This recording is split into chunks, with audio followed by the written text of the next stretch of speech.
चलो पुत्र, हम माता पुत्र इस सत्ता से दूर कहीं और चलते हैं।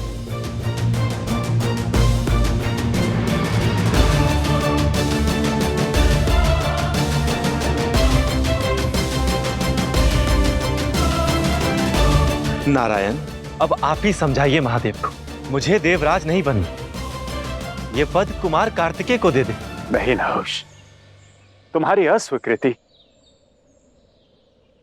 महादेव के न्याय का अपमान होगा, इसलिए तुम्हें यह पद स्वीकार करना होगा।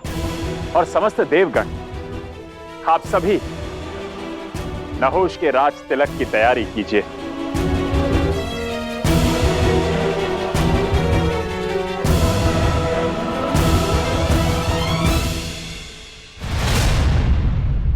भैया, भला देवराज होना शिव शक्ति का पुत्र होने से बड़ा सौभाग्य थोड़ी है। गणेश, तुम्हें ना सत्ता का लोभ है, ना पद से प्रेम, ना शक्ति की चाह, किंतु मुझे राजा बनना है।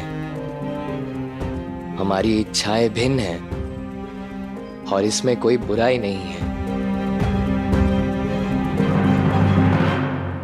उचित कहा पुत्र, कोई भूल नहीं है, किंतु बात जब महादेव तक पहुंचेगी तो न्याय होगा, बिना पक्षपात के। समझ जाओ इस तथ्य।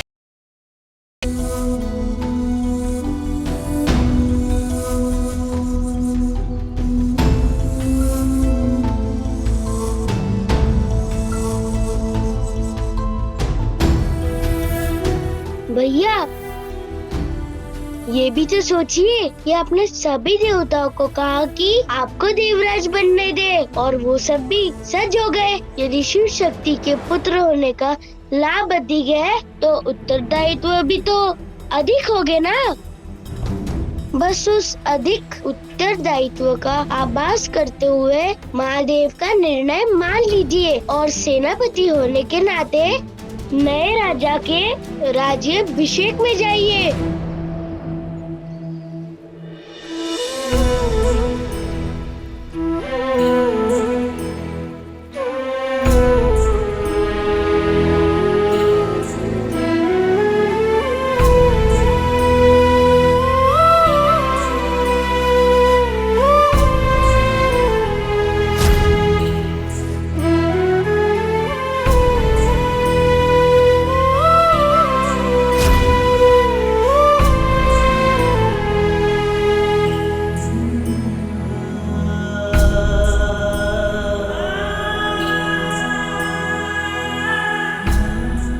पहले जन्म माता पिता से वियोग, फिर प्रेम हुआ, तो जगत कल्याण के लिए विवाह नहीं कराया गया। जब से जन्म लिया है तब से एक ही तो कार्य कर रहा हूं, जगत कल्याण, जगत कल्याण, जगत कल्याण।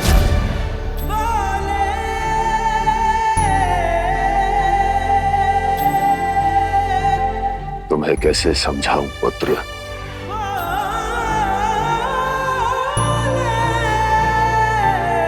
जगत कल्याण का निर्णय लेना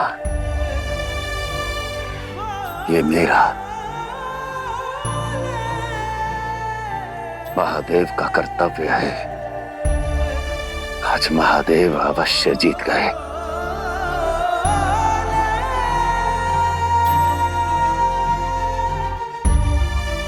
एक पिता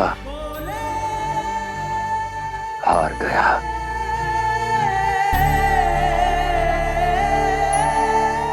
शिव होना शिव के सिवाय और कोई नहीं समझ सकता महादेव।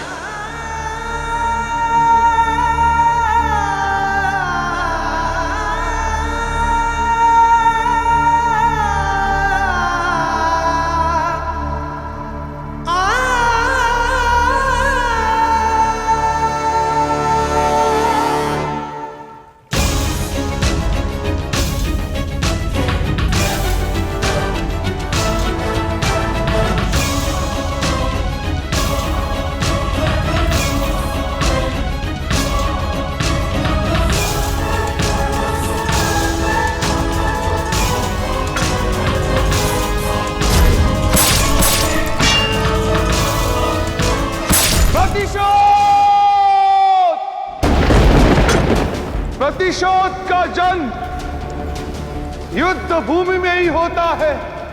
क्या महिषासुर के मृत्यु के साथ साथ यह सब मृत हो गया है?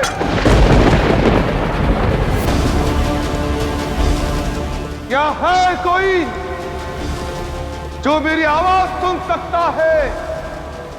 महिषासुर का प्रतिशोध ले सकता है? और यदि कोई है तो आवाज दो। यह असुरगुरु शुक्राचार्य ललकार रहा है तुम्हें। है कोई महिषासुर के प्रतिशोध के लिए?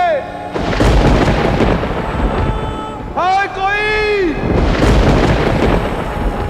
है कोई?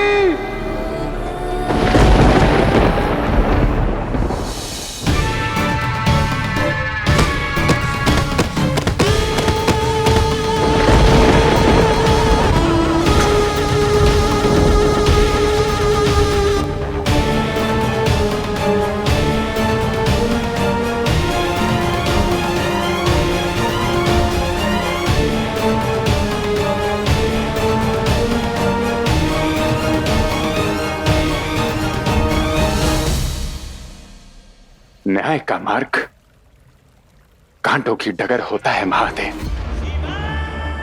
और उन्हीं कांटों पर चलकर ही शिवत्व प्राप्त होता है। क्षमा करें महादेव, मैं आपकी पीड़ा समझ सकता हूं, किंतु उसे हर नहीं सकता। जानते हैं नारायण, आज का युद्ध है, देवराज का चुनाव करना नहीं था। आज इस संपूर्ण संसार को यह समझाना था कि माला फेर के जगत कल्याण की बात करने में और जगत कल्याण करने में कितना अंतर होता है।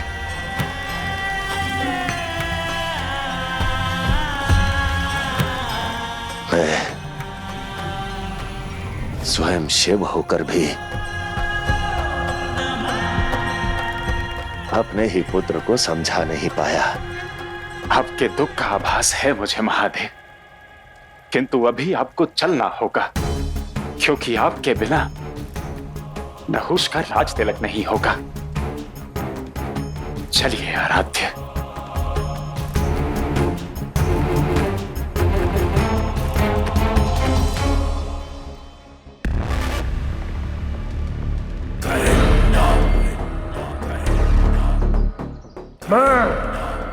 मैं हूं करिंदासुर।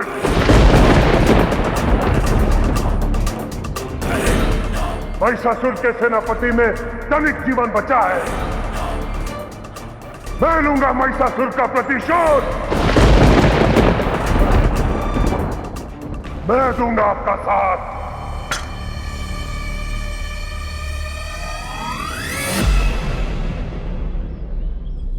जाओ पुत्र। हाँ भैया, राज तिलक में सेनापति के ना होने पर संसार इसे अन्याय कहेगा।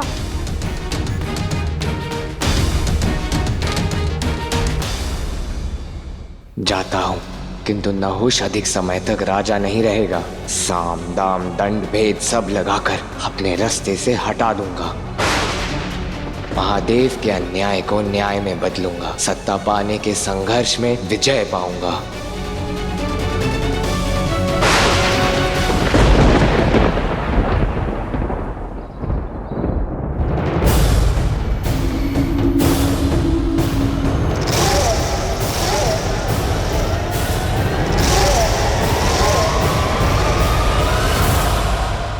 मैं करिंदासुर दिलाऊंगा महिषासुर को न्याय।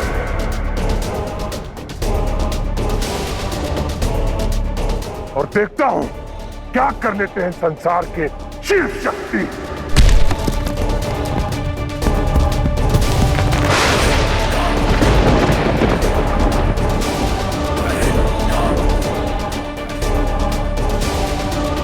करिंदासुर, तुम्हारी वीरता से मैं भली भांति अवगत हूं। किंतु सदैव स्मरण रखना, क्रोध में लिए गए निर्णय सर्वनाश का कारण बनते हैं। ये वो अग्नि है जो शत्रु के साथ साथ अपने हाथ में झुलसा देती है। इसलिए जो भी कार्य करना शक्ति के साथ साथ युक्ति से करना, मन शांत चित्त होकर करना। ये मत भूलो कि इसी युद्ध भूमि में महाशक्तिशाली महिषासुर का भी अंत हो गया था। तो तुम क्या चीज हो? शत्रु साक्षात शिव शक्ति है। उनके बल को कम आंकना मूर्खता सिद्ध होगी। होंगे वो शिव शक्ति, मुझे किसी का भय नहीं है। मृत्यु का भय उसे होता है जिसे अपने अस्तित्व से मोह हो। मुझे प्राणों से कोई प्रेम नहीं है। मुझे प्रेम है तो केवल अपने प्रतिशोध से। बिना युक्ति के अपनी शक्ति का प्रयोग किस पर करोगे करिंदासुर? महाबली महिषासुर के मृत्यु के बाद ही दिन रात प्रतिशोध की अग्नि में जला हूं मैं, और इस अग्नि को शांत करने का उपाय भी मैंने खोज लिया है। शिव शक्ति को भीतर से ही ऐसी पीड़ा दूंगा,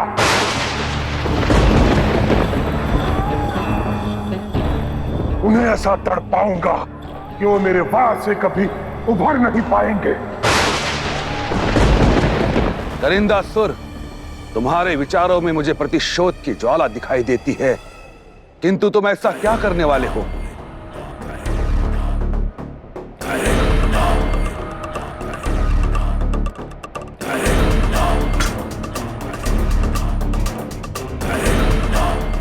ऐसी कौन सी युक्ति खोज रहा है करिंदासुर?